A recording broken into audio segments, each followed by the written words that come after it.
A national shutdown of universities all across South Africa, and students are demanding free education. Is this part of a deeply social problem in South Africa? We explore this in Our City Matters.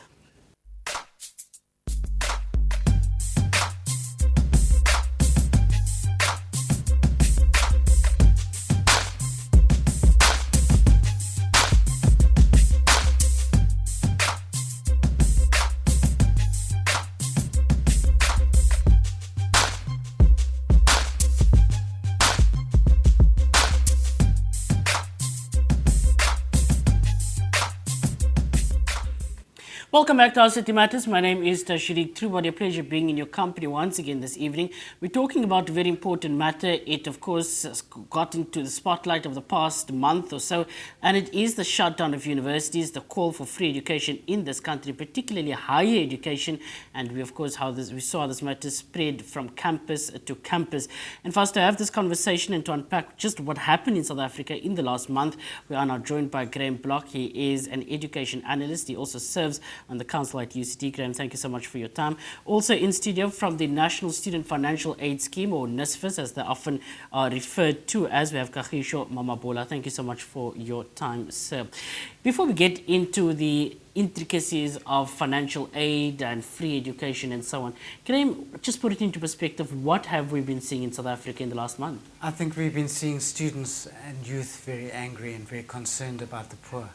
And that's right, I think. Mm-hmm. And with this anger, where does it emanate from? Because surely it reached a stage that, it just happened really fast. Well, I think government has been very lackluster, and I think it's been building up over the years. Mm. Mm. And maybe these students have said 1994 has come and gone. Shouldn't we be on the front line? And this front line that we're looking at, initially was about an increment that stood at 11.5%. They wanted the 0%. It has subsequently morphed into free education for all. Is 0% free education for all? And I think that many people can't afford even 0%. Mm. Well, talking about those, whether or not students are able to afford, let's bring in Mr. Kagiso Mamabola. He is from the National Student Financial Aid Scheme, NSFAS. What is the purpose of NSFAS? What does it do? What role does it play in higher education? Well, thank you for inviting us. The National Student Financial Aid Scheme is actually a scheme of government which was established to actually open access to higher education. And what we do, we provide loans and bursaries to really poor students or those that coming from the working class families who would have not otherwise access higher education because of funding. So through that, we use a couple of things to look at whether a student would qualify for financial assistance or not. We look at the total family income at home. We look at your academic progression. We also look at the area of your study, whether it is the area within which our funders are funding. We've got a couple of funders that contributes to the total. So it's not just government funding? It's not just government funding. We've got about 25 funders at the moment that contributes to the total funding of NSFAS. And each funder has got his own criteria, and they decide which kind of programs they want to fund. But then, you guys just an intermediary? How does it work? I thought NSFAS then regulates all of it and executes these loans. How exactly, in terms of these funders, is NSFAS then just the administrative point as opposed to actually dispersing the money? Well, there's a very thin line between being an administrator and a disperser of funds. One could say actually the same thing, because what we actually do, about 60% of that budget comes from the Department of Higher Education and Training. And the rest are funders such as Funza Lushaka program, which is from basic education for teachers specifically. What they do the actual selection of the students, but we help in the disbursements to ensure that the money goes to the right students. And also students have got allowances and vouchers that can allow them to buy books, to buy study material, food, and so many other things that they need. So that goes for each and every fund that exists in our budget. So NSFAS doesn't just settle the academic bill. So if, let's say, UCT asks 80,000 rand, NSFAS doesn't just pay that 80,000. There's other, such as you said, transport and food and all of those things. Perhaps residency. That's also that is associated with that bursary. Yes, this is how NSFAS works. I mean, over the years, we used to fund only for tuition, and I think we discovered that majority of our beneficiaries come from the working class families. And once they get to university, really they can't cope because they don't have money for books, they don't have money for food, and we had to look at our model. We had to see if we can give them extra money so that they can be able to also sustain their lives on campus. So we give food, we give even travel allowances for those that are staying outside campus or they are staying home. For example, if you study at a college, we give a full bursary, which is inclusive of all the allowances. And if you are at university, we give you a study loan, which is repayable. Mm-hmm. Well, Graham, that certainly does sound attractive, but students are still saying they're unable to cope. And I think the reality that we've seen in this past month with these type of protests is that students are saying this essentially is a loan. So I need a car, I go to the bank gives me a loan, I have to pay back that loan, and perhaps there's also interest associated with it. And this is their reality. So, and I think what further compounds this problem is that you have graduates that simply can't find a job. So in terms of the structure of NSFAS, do you think that it's adequate, it's ideal? Most people who get money from NSFAS find jobs, actually. And I think the thin line that Kagiso was talking about, we need to discuss, because that thin line is what makes the difference between what is possible and what is not possible.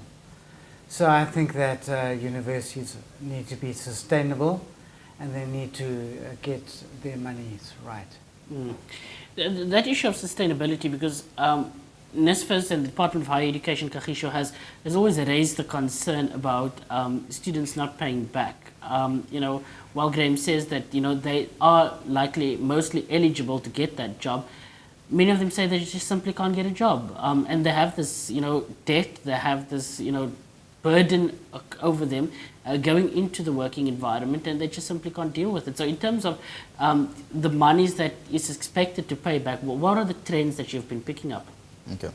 I think the issue of unemployment is a very big challenge for the country, and I think that's why the South African Human Research, Skills Development Council is focused on looking at critical skills that assist the country to actually prioritize on certain skills that are required in the country, so that those that goes to university or colleges to study, they do programs that would assist in the development of the economy. Yes, indeed, most of our beneficiaries, they graduate and they stay for 3 to 5 years without getting employment. And that has an impact on the scheme, because if you are a beneficiary of NSFAS and then you stay 3 years without paying back, we are not able to assist more students. And that's why we always have challenges every year.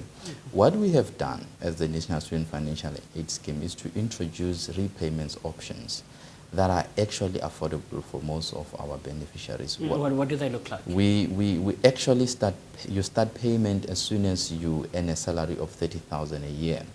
And if you do the maths, you actually end up paying about 84 rands a month, or up to 900 rands a year. That is quite reasonable actually to repayment of a loan.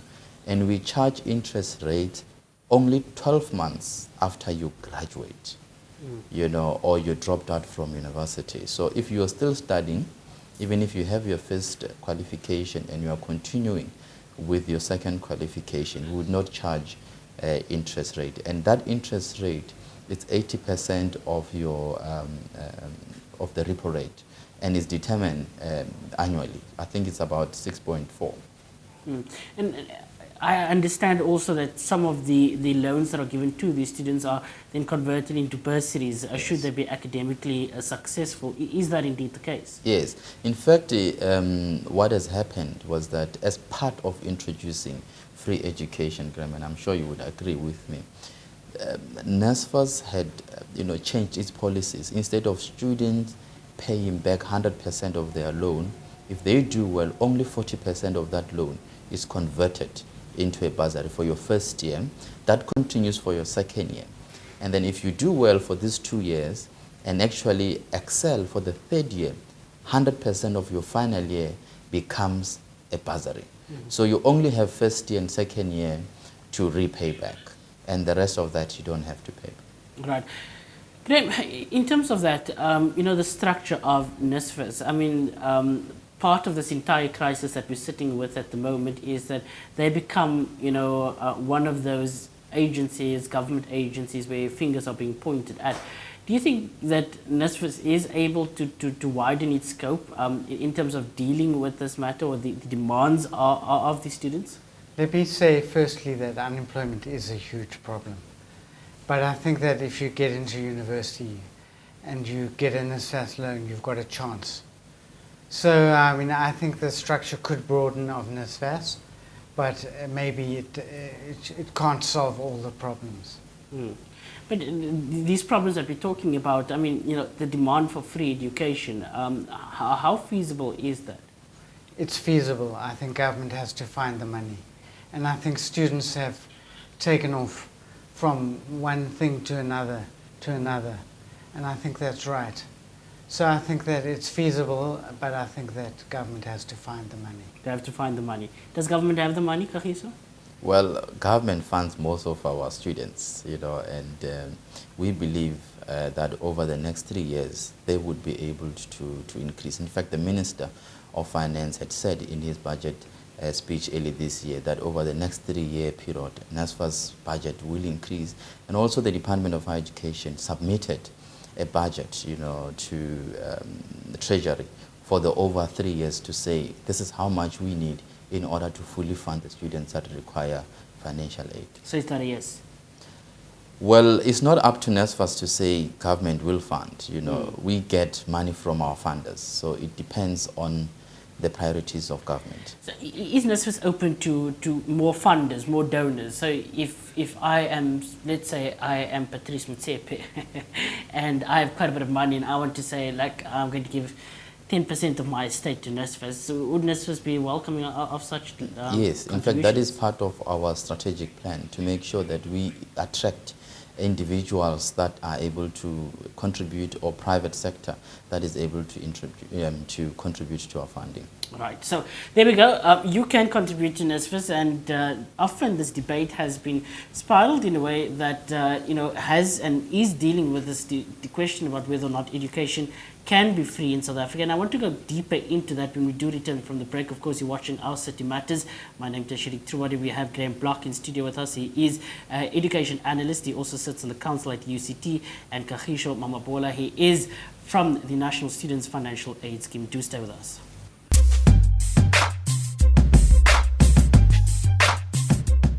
What makes a good villain?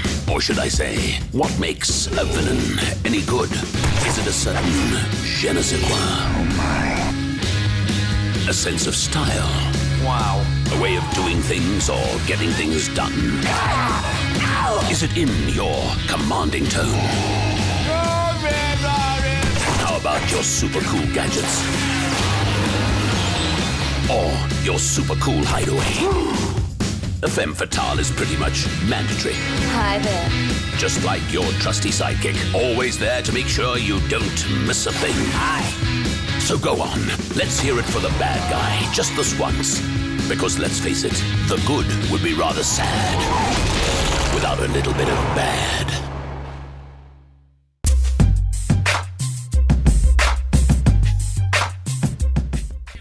Welcome back to Our City Matters. My name is Tashrik Trubadi. Tonight we're talking about the crisis that we've been seeing in education, particularly higher education. Well, some say it's not a crisis, others say it is.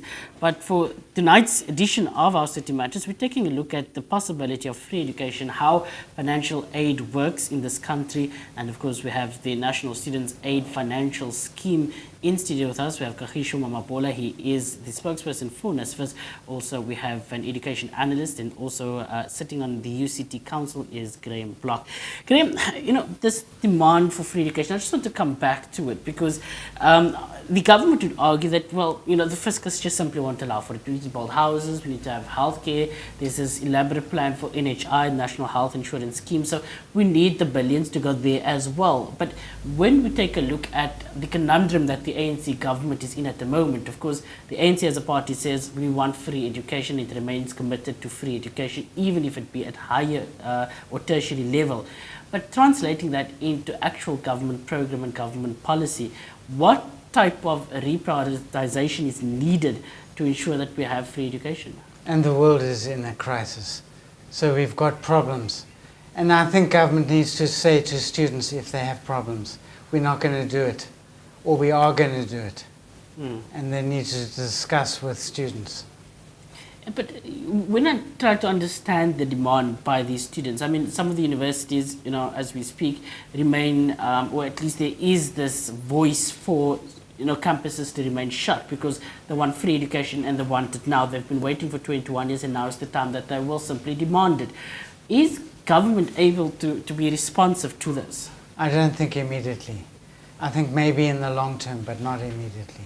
And what role do tertiary institutions play? Because UCT, WITS, UJ, all regarded as, well-off universities, they have investments, etc. And the argument is that, while you need to pay your university fees, the reality is that these tertiary institutions can maybe go without an increment for the next 3 years. Can lecturers go without an increment? Or can workers go without an increment for 3 years?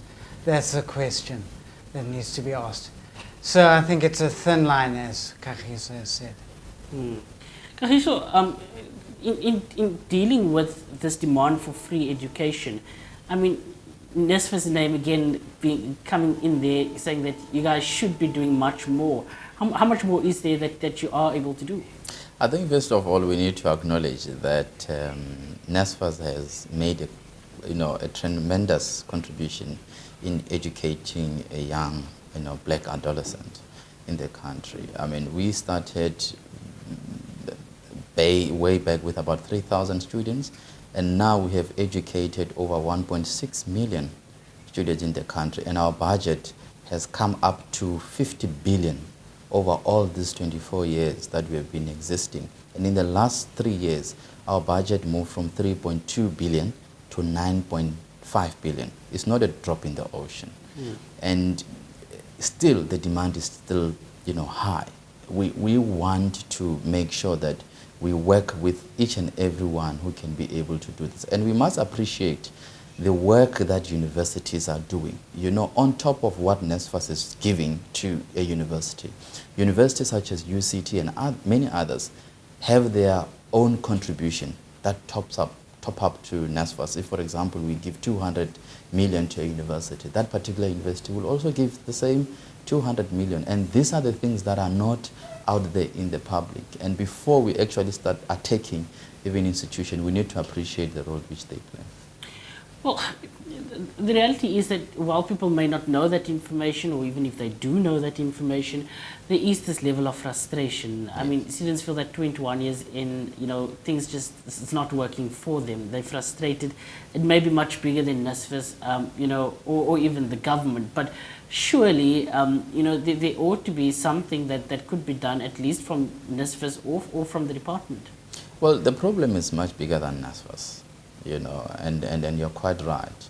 The solution needs to come from all sectors, and that's why there is a presidential task team, which NSFAS is part of, and the Department of Higher Education is part of, and we believe that that team will come out with the best solution that will take the country forward. Right. Let's deal with this argument, this debate about the commodification of education in this country. Is there any relevance to this argument? I think that UCT is not commodified, but it needs to change. We need to learn about economic crisis as much as we should learn about economics as it could be. So, I mean, there's a lot of stuff that isn't transformed, I think, in the universities, but they're not commodifiers of education, I don't think. But the fact that they feel that education is costing this much, I know you say that, salaries need to be paid to workers, lecturers, etc. There are overheads and so on. I mean, running an institution like UCT, it's a big bill at the end of the month.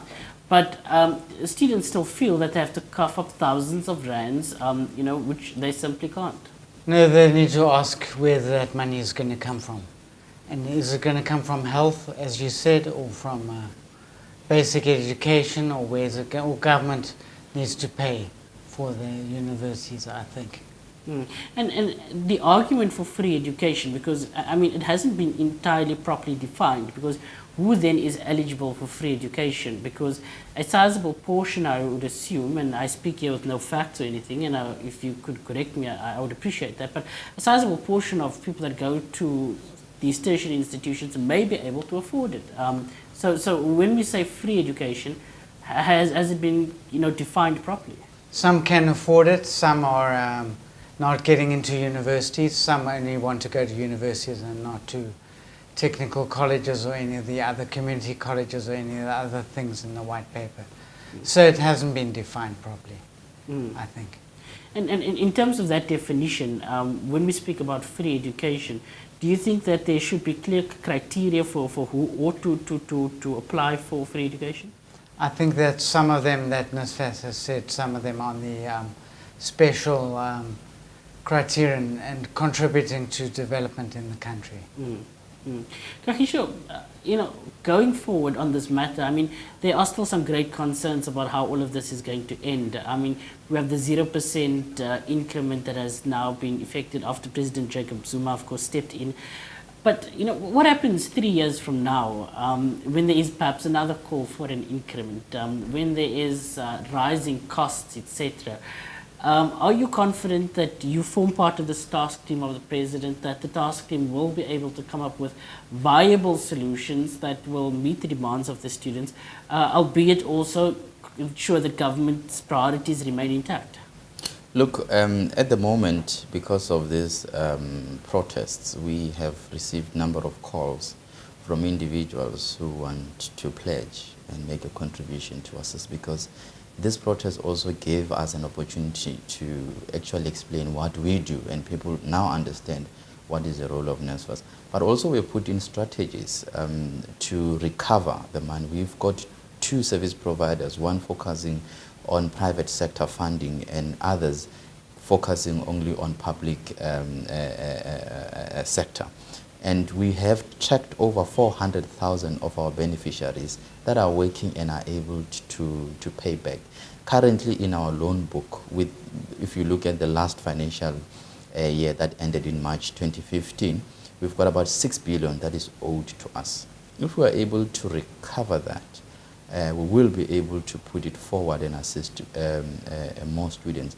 And at the moment, we have managed to at least get over 2 million just in 1 month. 2 million? Yes. Versus 6 billion that you are owed? Yes, just in 2 months, just tracking down our beneficiaries, telling them that, this is how much you owe us, you need to start paying. And I think our beneficiary wants to be reminded of how much they owe. And I think going forward, we believe that working with private sector, that would assist us in a great deal. In terms of how much money it is that you fork out versus the amount that you get back, is there a big shortfall? There is a big shortfall because we are not able to fully fund a student. I mean, at the moment, the maximum that we give a student is about 67,200, which is not enough. For a student that goes to UCT may not fully fund the fees, but it may fully fund a student that goes to University of Venda, for example. So at the moment, 0% increase assists us to actually fund more students or to actually fully fund the students. But over the next 3 years, if that increases, it's not going to assist us a great deal.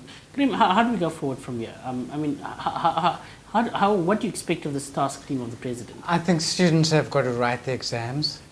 What I expect of the task team, I think that it needs to say what it can afford and what can be afforded in the country and what contributes to development. But are we sitting here on a greater social ticking time bomb, for a better, lack of a better word?